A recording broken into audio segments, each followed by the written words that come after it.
Napailing na lang ako. Baka dahil sa lagnat mo kaya wala kang panlasa. Sabi ko na lang at muli siyang sinubuan. Sige na, pilitin mong kumain. After forcing her to eat kahit papaano ay nakakalahati siya. Let's wait for a few minutes before you take your med. Sabi ko at akman tatayo na sana nang hawakin niya ang kamay ko. Saan ka pupunta? Tanong niya.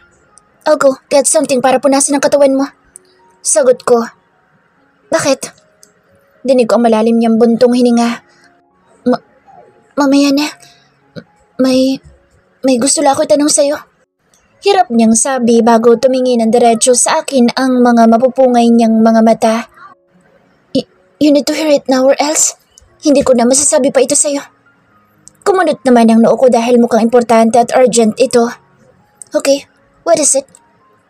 I was getting myself ready by thinking of every possible thing she would say. Pero tumitig lang siya sa akin at sa bawat segundong lumilipas ay unti-unti ako nahirapan na hulaan ang sasabihin niya. I can't read the emotions in her eyes because she's sick. Kendra, say it already. Pangaudyo ko sa kanya. Huminga siya ng malalim bago diretsong tumingin sa mga mata ko ang matamlay niyang mga mata. Ano ba tayo? The moment she said those words, I feel like something struck me and got me frozen on my feet. Napatitig na lang ako sa kanya at napaisip. Kahit hindi maganda ang pakiramdam ko ay alam ko kung ano mga sinasabi ko. Hindi ko nga maipaliwanag kung bakit ngayon pa ako nagkalakas ng loob na ibato sa kanya ang tanong na iyon. Titig na titig ako sa kanya kahit na halos pumikit na ang mga mata ko sa pananamlay. Gusto kong marinig ang sagot niya kahit na walang kasiguraduhan kung ano ang sasabihin niya. What do you mean? Tanong niya sa akin dahilan para matigilan ako. It wasn't the answer I was hoping to hear. Alam ko naiintindihan niya kung ano ang sinabi ko. Sigurado ako roon. Alam mo kung ano tinutukoy ko, Ivan? Mahinang sambit ko at halos pumikit na dahil sa panghihina ng katawan ko. Aside from our made-of relationship. Huminga ako ng malalim para humugot ng lakas para makapagsalita. What are we? Pag-uulit ko. Tumitig lang siya sa akin bago marahang umiling. Why are we talking about this now? Anya bago tumingin sa aking mga mata. Must be because of your fever. Dagdag niya bago kinuha ang gamot. Take this and rest for the night. Dagdag niya. Mapait ako napangiti bago ibinuka ang bibig ko para inumin ang gamot at nang makatulog na ako. It's probably better to just sleep this dismay and pain out. Siguro kinabukasan ay wala na ito. Sinubukan ko ipikit ang mga mata ko at nang makapagpahinga na ako pero hindi ko magawa dahil nagpupumilit ang isip at puso ko na manatiling gising, na kumprontahin ang pagkadismaya at damhin ang paggapang nito sa sistema ko. I was hoping he would at least try to talk it out pero hindi man lang niya ako binigyan ng sagot. Ang pag-iwas niya sa tanong ay marahil ang siyang sagot niya sa tanong ko. It was probably his way of telling me that he doesn't see me the way I see him. It was his way of putting me back on my track and remind me of my place. Masakit bang isipin pero kailangan kong tanggapin na hanggang isa lamang akong bayad na tao sa paningin niya. Ayoko na sanang pansinin kung paano siya tumugon sa akin pero hindi mawala sa isip ko kung paanong saglit na nablangko ang mga mata niya bago siya umiling. Inaasahan ko na ang ganoong sagot mula sa kanya pero hindi ko pa rin mapigilan ang pag-iinit na magkabilang sulok ng mga mata ko at bago pa man namuo ang aking mga luha ay mabilis na akong tumalikod sa kanya at nagtalakbo ng kumot at doon inlabas ang bigat na nararamdaman ko. Tahimik kong hinayaan ang mga luha ko na maglandas sa aking magkabilang pisngi. Pilit kong pinigilan na makagawa ng ingay kaya bago pa man kumawala ang mga hikbi sa aking bibig ay humugot na ako ng malalim na hininga at dahan-dahan itong ibinuga kasabay ng pagpikit ko. Sana sa pagising ko'y wala na ito. Sana ay makalimutan ko na ito. Ang sakit, ang pagkadismaya at bigat. Sana. Kinabukasan ay magaan na ang pakiramdam ko pero kung anong gaan ng katawan ko ay siya naman bigat ng dibdib ko. Akala ko makakalimutan ko na ang naging usapan namin pero hindi pala. Hindi nawala kahit ni isang detalye ng naging pag-uusap namin at ang mas malala pa ay mas lalo lang itong tumindi. Tumingin ako sa spasyo sa tabi ko at mapait na napangiti. Mabuti na lang at hindi ko naabutan si Ivan nang magising ako dahil paniguradong hindi ko alam kung ano ang gagawin ko. Hindi ko siya kayang harapin kahit nagustuhin ko man. Nahihiya ako na ewan. Hindi ko may paliwanag basta ang malinaw lang sa akin ay ayoko na muna siyang makita. Maya-maya pa'y nagdesisyon na ako na bumangon at magtungo sa banyo para maligo. Nag-hot shower lang ako at agad na pinunasan ang katawan ko bago pa man matuyo ang tubig sa aking balat. Pagkatapos ay nagbihis na ako ng damit at bumaba sa kusina. Bitbit ang pagkain na inihanda ni Ivan para sa akin. Hindi ko na kasi ito makain pa dahil tuluyan na itong lumamig. Pero hindi talaga iyon ang dahilan kundi ayoko munang maisip siya sa kahit na anong bagay. Gusto ko munang bigyan ang sarili ko ng panahon na huminga. O Iha, okay ka na ba?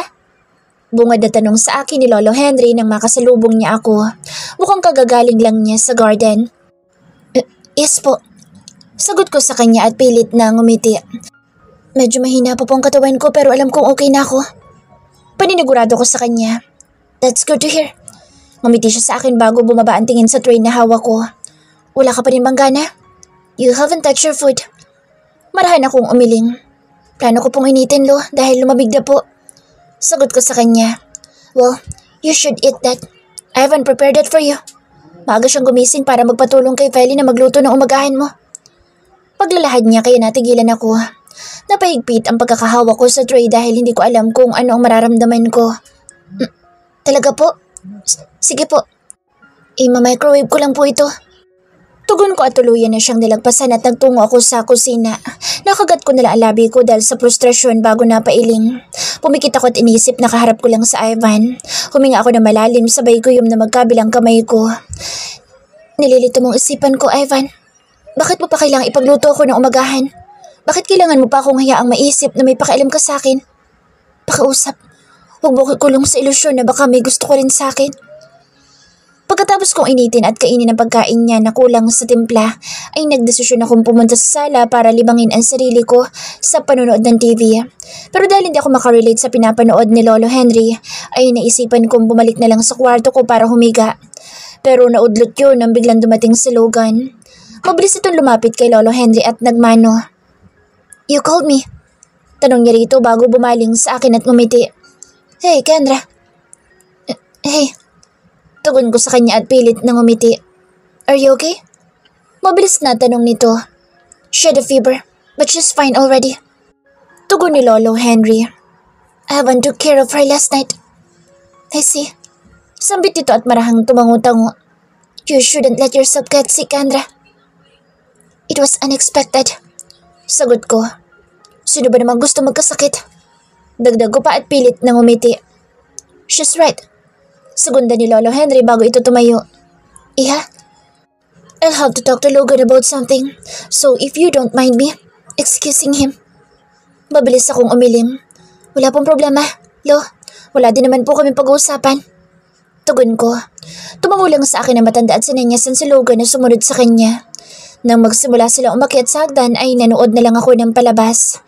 Pilit kong nililibang ang sarili ko. Sinubukan kong ituon ang atensyon ko sa pinapanood ko pero hindi ko magawa. Ivan's words kept on echoing inside my head at sa bawat pagkakataong naaalala ko ang mga sinabi niya ay bumibigat ng bumibigat ang dibdib ko. Matapos ng ilang minuto ay nakita ko na si Logan na bumababa sa hagdan ng mag-isa, and that's when I suddenly got an idea. Mabilis akong tumayo at humarang sa dadaanan niya. May iba ka bang pupuntahan ngayon? Bagyang kumunot ang noo niya. Bakit? Kung wala, can you take me with you? Take me anywhere. Direktang sambit ko. Alam kong ang kapal ng pagmumukha ko na gamitin siya para lang i-distract ang sarili ko pero wala na akong ibang choice. He's the only one I know who can help me. Is there something wrong? Tanong niya sa akin. Hindi ko nagdalawang isip na tumango. Pero pasensya ka na at hindi ko masasabi sa'yo. Sabi ko bago pa man siya magtanong. I just want to get distracted, Logan. Please, tulungan mo ako. Tumingin siya sa mga mata ko bago marahang tumango. You don't have to beg me, Kendra. I do anything you asked me to. That's how weak and soft I am when it comes to you. Sagot niya. May kung anong kirot akong naramdaman sa dibdib ko nang marinig ko ang sinabi niya. Thanks. Maikling sagot ko. Can you wait for me for a few minutes? Magbibihis lang ako. Take your time, Kens. Mapangasar niyang sambit at inarapan ko na lang siya. So, where do you wanna go? Tanong sa akin ni Logan pagkapasok niya ng sasakyan. Galing pa siya sa loob ng bahay para ipagpaalam ako kay Lolong Henry. Tell me a place and I'll take you there. Agad niyang binuhay ang makina ng kotse sabay tingin sa akin. Anywhere. Tapid kong sagot. Take me anywhere fine. Logan, that's all I want. But anywhere is the place. Anya bagong umisi sa akin. Should I decide for a place to go? Suwestyo niya. Better. Okay, hang on tight, Kens. Mapang-asar niyang sabi. Stop calling me that. Hindi ko napigil ang mapanguso sabay iwas ng tingin para itago ang namumula kong pisngi. Make me. Anya at tumawa bago pinaandar ang sasakyan. Inirapan ko lang siya bago ko ibinaling ang tingin ko sa labas ng bintana. At kahit hindi ko siya tinitingnan ay alam kong tumitingin-tingin siya sa akin. Matapos ang ilang minutong pagdadrive ay bigla siyang tumigil kaya napatingin ako kung nasaan kami. We're here at our first stop. Anya bago na unang bumaba. At the park. Dagdag niya kasabay ng pagbubukas niya ng pinto sa gawi ko. Bumaba lang ako at inilibot ang tingin. Maraming tao sa park kahit na tirik ang araw. Maya-maya pa'y hinawakan ni Logan ang kamay ko at marahan akong hinila papunta sa isang direksyon. Hindi ko natapos ang sinasabi ko nang huminto kami sa harap ng sorbetero. You like ice creams, right? Nakangiti niyang tanong. Mango? Kumunot ang noo ko. How did you know? Just a guess. Anya sabay kibit ng balikat. Cone or cup? Cone. Sagot ko na lang at pinagmasdan siyang bumili. Pagkakuha niya ng 2 apa ng ice cream ay agad niya akong sinabihan na sumilong kami sa lilim ng puno. At pagkaupo namin sa konkretong upuan ay inabot na niya sa akin ang ice cream ko. Why here?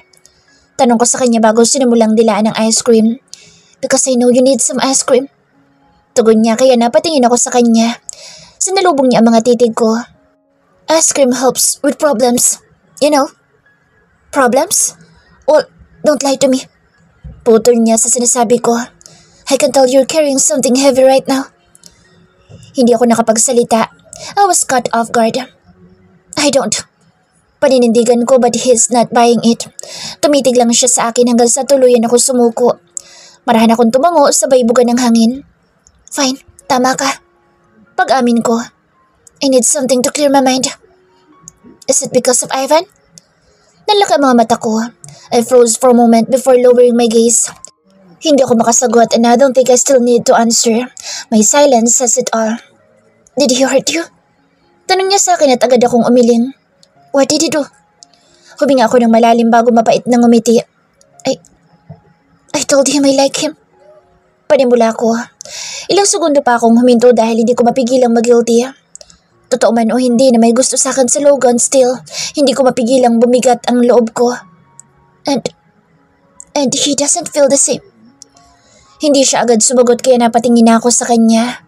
At doon ko nakita na nakatingin pala siya sa akin habang malungkot na nakangiti. Bakit kasi hindi na lang ako? Hindi ko alam kung seryoso ba siya o nagbibiro lang kaya pilit akong ngumiti at umiling. Kung pwede lang diktahan ang nararamdaman ko'y ginawa ko na. You can't dictate your heart what to feel, but you can teach it. Sagot niya bago inabot ang kamay ko at marahang pinisil. Ako na lang kasi, Kendra. I can love you more than you deserve. I can give you so much love that you will never even think of asking it from me. Are you being serious? Tanong ko sa kanya habang nakatingin ng diretso sa mga mata niya. Tom, serious. Mabilis niyang sagot. I like you. No, I love you dati pa. Dati? Kunot noo kong tanong. Kahit ngayon lang piliin mo ako. Sambit niya bago dinala ang kamay ko sa pisngi niya. And I will make sure you will never regret loving me. I swear to God I will never break your heart. That I will never make you cry in pain. Hindi ako agad nakasagot. Hindi ko alam kung anong sasabihin. I feel so lost. Logan. Huminga ako ng malalim para makapag-isip ng maayos. Pilit kong piniga ang utak ko para makapili ng tamang mga salita na sasabihin pero hindi ko magawa. Binawi ko ang kamay ko mula sa pagkakahawak niya bago ako malungkot na umiti sa kanya at marahang umiling. Sorry. I'm really sorry. Hindi ko kayang ibigay ang hinihingi mo. Mapait siyang umiti bago marahang tumango. Siya pa rin pala talaga. Bulong niya bago tumayo at nagunat ng katawan. Kahit kailan talaga'y wala akong binatbat sa kanya. Dagdag niya bago inilahad ang kamay sa akin. Ready for our next stop? Logan. Hindi ko maipaliwanag pero parang dinudurog ang puso ko. It's fine, Kendra. I promised to take you anywhere, didn't I? Tara na. Kinuha niya ang kamay ko at pinatayo ako. Just pretend you didn't hear me, plead for your love. Dagdag niya at kinindatan ako. I couldn't stop my heart from breaking. I know how painful it is to have your love unreciprocated. Yet I made someone feel the same pain I went through. Hindi ko na nagawang maging masaya pa ng mga sumunod na oras na kasama ko si Logan. I couldn't help my guilt from eating me up. Naintindihan ko ang nararamdaman niya pero ginawa ko pa rin. I still rejected his feelings and that just made me realize one thing. Kapag hindi ka gusto ng isang tao kahit paanong gawin mo ay hinding-hindi na iyon magbabago. Did you have fun? Tanong niya sa akin na makarating kami sa tapat ng mansyon ni Ivan. Nakasindi na ang lahat ng mga ilaw sa paligid dahil tuluyan ng kumagat ang dilim. Pilit akong ngumiti sa kanya at tumango. Yes, thank you. You didn't. Anya bago malungkot na ngumiti sa akin. You know you can't lie to me. Dagdag pa niya. Siguradong sigurado ang tono niya kaya hindi nala ako nagsalita. Ayokong isipin niya na wala siyang nagawa. Huminga ako ng malalim bago sumilip sa labas. I think I should get going. Sabi ko sabay pihit ng pinto at lumabas na. Let me come with you. Anya at sinabayan ako maglakad papasok. I have some business with Lolo Henry. Dagdag niya kaya hindi ko na siya pinigilan pa. Nauna ako makapasok sa kanya.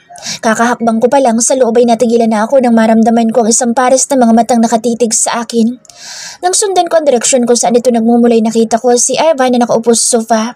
Nakadekwatro at pinag-cross sa mga braso. Madilim ang kanyang ekspresyon at matalim siyang nakatingin sa akin. Nanonood sa buto ko ang mga titig niya kaya hindi ko mapigilang matakot at kabahan. Napatras ako ng isang hakbang. Bakit ko humaharang sa pinto? Tanong ni Logan sa akin at pabiro akong itinulak pero natigilan din siya nang mapansin sa Ivan na nagmamasid sa amin. Ivan, nandito ba si Lolo Henry? Casual na tanong niya rito bago ito lumapit at makikipagkamay sana nang lagpasan lang siya nito na tila ba hindi siya nito nakita. Patuloy na humakbang sa Ivan hanggang sa makalapit siya sa akin.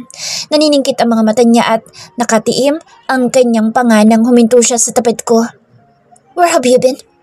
Malamig niyang tanong habang sinisipat ako ng tingin. I was out with Logan. Sagot ko. Namasyal kami. Hindi mo sinasagot ang mga text ko? Putol niya sa sinasabi ko. I've sent you tons of messages and you left me unread. Or worse, you didn't even read my text. Pati mga tawag ko hindi mo sinasagot. Madiin itong sabi bago humakbang ng mas malapit sa akin. Bakit? Did you enjoy Logan's company that you totally forgot me? Ivan, I think that's enough. Pagsabat ni Logan bago niya ipinatong ang kamay sa balikat ni Ivan pero marahas itong tinampal ng lalaki. Don't you dare touch me, Logan! Tumaas na ang boss niya. Umalingaw-ngaw ito sa buong living room. Marahas siyang lumingon at dinuro si Logan. I warned you to stay away from her. I don't told you to keep your distance. Napapitlag ako sa gulat dahil sa pagtaas ng boss niya. Ramdam ko ang takot na gumagapang sa sistema ko pero hindi ko yun pinansin.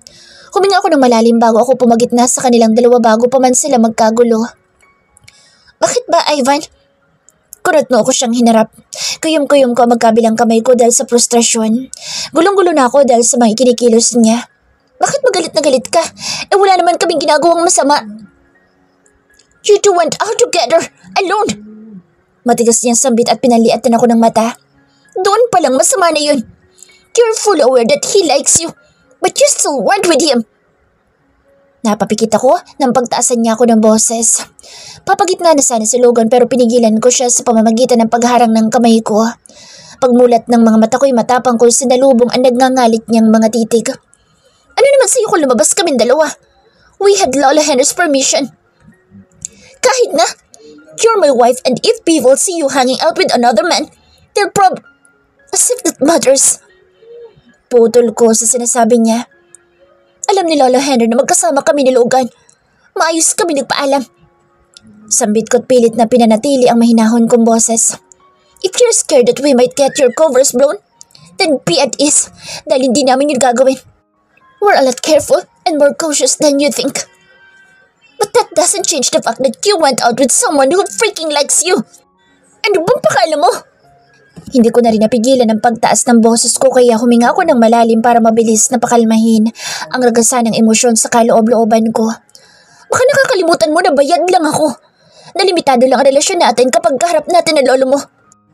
Other than that, I'm free to do anything it pleases. Hindi siya agad nakasagot. He looked at me and there's still this trace of anger in his eyes. Logan likes you. I'm sure you know it. Yes. Mabilis kong sagot. And what is that to you? You don't own me, Ivan. Not when Lolo Henry's not around. Matigas kong sabi. So please stop acting like you care for me. Huminga ako ng malalim bago ko hinarap si Logan. Wala yata si Lolo Henry dito kaya mas mabuti pa na umalis ka na lang. Will you be fine here? Tanong niya sa akin at mabilis ko siyang tinanguan para siguraduhin siya. Kaya ko na sarili ko. Thank you for the company. I appreciate it a lot. Sambit ko sa kanya at matamis siyang hinitian. Marahan siyang tumango sa akin. Okay, alis na ako. Anya at hinarap si Ivan. I know, I am not in any position to tell you this. But you can somehow stop being selfish. Sabi nito sa lalaki bago mabilis na umalis. Nang makalabas siya sa pinto'y umakyat na rin ako dahil ayoko makita si Ivan. The sight of him brings back the pain and dismay that I was able to cast away while being with Logan. Kendra! Matigas niyang pagtawag sa akin pero hindi ko siya pinakinggan. Patuloy lang ako sa pag-akyat hanggang sa hinawakan niya ang kamay ko para pigilan ako. Wait! Ano ba? Marahas kong hinawi ang kamay niya sabay lingon ko sa kanya habang halos magtagpo na ang mga kilay ko. Ano bang problema mo? Pinilit kong kumalma kahit na sa kaloob-looban ko'y nagsisimula ng magkaroon ng gulo. Pilit ko siyang iniintindi. Ang mga kilos niya, ang mga titig at ang mga sinabi niya but everything just makes no sense. Everything feels so dumb complicated. Why are you with him? Ilang beses ko na sinabi sa'yo na huwag ka sasama sa kanya. Mariin niya sabi habang nakatingin ng diretso sa akin. Hindi ko na napigilan ang pagtaas ng isang kilay ko. Biglang kumulo ang dugo ko sa sinabi niya bago ako napangisi. At bakit naman kita susundin? Kagaya na sinabi ko, you don't own me, Ivan. Hindi kasama sa bayad mo ang pagbabawal sa akin na gawin ang gusto ko. Then, do you like being with him? Direktang tanong niya. Seryoso siyang tumingin sa akin. Walang kahit na anong bahid ng emosyon ang mukha niya. Naikuyom ko ang kamay ko sa labis na inis at panggigigil. Pakiramdam ko'y pinaglalaruan niya lang ang emosyon ko. Porque alam niya na may gusto ko sa kanya ay kaya na niyang manipulahin ang emosyon ko. Kapag sinabi ko bang oo, may gagawin ka? Matapang kong tanong bago huminga ng malalim. At gaya ng ginawa niya sa akin noong nakaraan ay tumitig lang siya habang dahan-dahang humuhugot ng malalim na hininga. Muli ako napangiti ng mapait bago umiling sa yumuko dahil dama ko na naman ang pag-iinit na magkabilang sulok ng mga mata ko. Ilang sandali pa ay tuluyan ng nanubig ang aking mga mata. Nagangat ako ng tingin para ipakita sa kanya ang pamumuo ng mga luha ko. Kung paano itong gumulong pababa sa aking pisngi. See? You can't even answer me. Huminga ako ng malalim para sana pigilan ang mga luha ko pero mas lalo lang ako naluha dahil hindi ko mapigilang maawa sa sarili ko. Kaya please lang, huwag kang umakto na may karapatan ka sa akin kung hindi mo naman ako kayang panindigan. Pinahid ko ang mga luha sa aking mga mata. Nanginginig ang mga labi ko sa sakit, gigil, pagkadismaya at samut-sari pang emosyon na hindi ko mailarawan. Pero iisa lang nasa isip ko, ang bigyan ng espasyo ang sarili ko at hayaang makahinga. You got me all confused, Ivan. Sa totoo lang. Panimula ko bago marahas na inalis ang mga luhang namuo sa gilid ng mga mata ko. Your actions, the way you look and treat me, the way you care for me, all of those don't confuse me. They made me think that maybe we're starting to become a thing. That maybe we're feeling the same thing pero hindi pala. Huminga ako ng malalim nang maramdaman ko ang muling pagragasa ng luha sa aking mga mata. Ako lang pala. So please, pakiusap ko sa iyo bumalik ka na lang sa dati mong ugali para hindi mahirap sa akin kasuklaman ka. Para hindi ako mahirapan baguhin ang nararamdaman ko para sa iyo. Tumango-tango ako habang pilit nang umingiti. Yun lang Ivan, pakiusap. Halos pabulong kong pahabol bago ako tuluyan tumalikod at tumuloy na sa pag-akyat. Mas lalo pa ako nasakta nang hindi malang niya ako pinigilan, nang hindi malang niya hinawakang muli ang kamay ko at ipinaliwanag ang sarili niya. Doon pa lang alam kong wala na talaga. Napagtanto ko na ako lang ang nakakaramdam ng espesyal na connection sa pagitan namin dalawa. He was just in for the fun and thrill, for the hit and pleasure. Beyond that, he wants nothing anymore. And that's probably because his heart still belongs to someone else. To someone I could never replace no matter what I do. Dahil sa mga mata niya, isa lamang akong bayad na babae para magpanggap na asawa niya, na maging parausan niya ng init na nararamdaman niya. Mariin ko na ikuyom ang mga kamay ko hanggang sa halos na bumao ng mga kuko ko sa aking palad. Dire-diretso lang ako sa paglalakad hanggang sa nakarating ako sa veranda ng kwarto niya. Doon ako umupo sa kasulok-sulukan at tinayaan ang lamig ng hangin na humampas sa akin. Umaasa ang kaya nitong patuyuin ang mga luhang walang tigil sa pagbuhos. Kendra. Marin akong pumikit nang marinig ko ang boss niya. Gusto ko siyang sigawan at sabihan na kung maaari lang ay iwan niya ako at hayaan akong ilabas ang lahat ng bigat na nararamdaman ko, pero hindi ko magawa. Ivan, please. Huminga ako ng malalim para mag-ipon ng lakas ng loob na iangat ang tingin ko at tingnan siya sa muka. Kahit ngayon lang. Kahit ngayon lang pagbigyan mo ako. Iwan mo muna ako. Hindi ko na natapos ang sinasabi ko nang bigla siyang lumapit sa akin at niyapos ako ng maskuladong mga braso niya. I'm sorry. Bulong niya sa akin habang dahan-dahan niya akong hinihila palapit sa kanya, kasabay na mas paghigpit ng yakap niya. I'm really sorry. Dagdag niya sabay patong ng baba sa aking ulo. Hindi ako makapagsalita. Hindi ko magawang itanong kung para saan ang sorry niya. I'm sorry. I made you feel that way. Bulong niya bago hinalikan ang buhok ko. It was never my intention to confuse you, Kendra. It was never my intention to make you feel shit. Dagdag niya bago dahan-dahang kumalas sa yakap. Gumapang ang mainit niyang mga palad papunta sa magkabilang pisngi ko. Ginabayan niya ang mukha ko para magtagpo ang aming mga mata at doon ko nakita ang emosyong pinipigilan niya. Namumula ang bawat sulok ng kanyang mga mata. Kasalanan ko. Bulong niya sa akin bago siya mapait na ngumiti. Alam kong kasalanan ko. I was bullshit. A total asshole. Ako naman ngayon ang hindi makapagsalita. Nakatingin lang ako sa kanya at naghihintay ng sasabihin niya. Gulong-gulo ako sa nangyayari. I'm so sorry kung hindi ko magawang sagutin ang mga tanong mo sa ngayon. I'm sorry kung hindi kita nagawang sagutin kagabi. Pagtatapat niya habang nakatingin lang ng diretso sa akin. It really got me thinking. Ano nga ba tayo? Huminga siya ng malalim at pilit na ngumiti sa akin. I was as confused as you. There's this conflict inside me that I am trying so damn hard to resolve. And I'm sorry kung hindi ko magawang ibigay sa iyo mga sagot na gusto mong marinig sa ngayon. I'm still trying to process things, Kendra. I am still trying to take a step forward. Ivan. Tumitig ako sa mga mata niya. Ano sinasabi mo? Kunot ang tanong ko. Ayoko nang mag-assume pa. I want to clear everything. Time.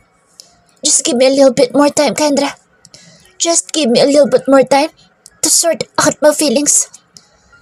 Anya bago marahang hinaplos ang pisngi ko gamit ang hintuturo niya. But there's only one thing I can promise you. I like you. I want you. I just don't want to commit half-heartedly. Marahan siyang umiling. Kitang-kita ko sa mukha niya na nahihirapan siyang ipaliwanag ang sarili niya. I don't want to let you enter my life when it's still shackled. When it's still in chaos. You deserve the best. The peace. The silence and every space in my heart. So please give me a little bit more time to empty my heart. To bid goodbye to my past. Hindi ko maintindihan kung bakit bigla na lang ako naluha. Binalot ng isang komportabling init ang puso ko. Hindi ko alam kung ano mararamdaman. Litong-lito ako pero mas pinili kong maniwala sa kanya. Pinili kong paniwalaan ang mga emosyong nakita ko sa asul niyang mga mata. Dahan-dahan akong tumango. Okay. Huminga ako ng malalim nang idikit niya ang noon niya sa akin. I will give you the time you need. I will wait for you to be over with everything that has been holding you back. I'll wait for you, Ivan.